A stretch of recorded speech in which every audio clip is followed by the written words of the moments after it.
त्यहाँ सब हेर्छ फेरि बक्कु लाग्छ काग जस्तो दिन्छ हामीलाई थाहा छ नि अलग्गै छुट्टिने पैसा नि अर्को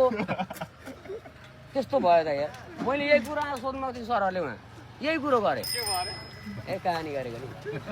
यही कुरो मैले गरेँ सरलाई भने जाँदा सर के अरे ससुराली गएर जस्तो लाग्यो सर उहाँ पुगेको त इरा नपुगेको लाग्यो भने के गरेर भने यस्तो त माग्यो सर ठिक भयो त्यहाँका पुलिसहरूले कसरी ड्युटी गर्छन् भनेर म लास्ट टेन्सन लाग्यो हिजो चौकीमा नि हामी सबैजना बस्यौँ राति भरे कम्प्लेन लेखेर आएका छन् क्या परिवारै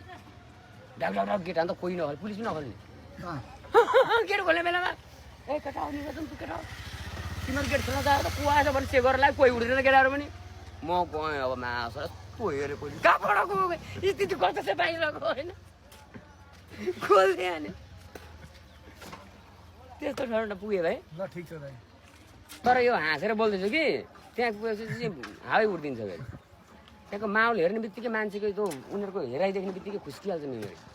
हामीले यिनीहरू क्रस गएपछि हेर्नु न यिनीहरूबाट 1.5 घन्टा उता भनेपछि बुझ्न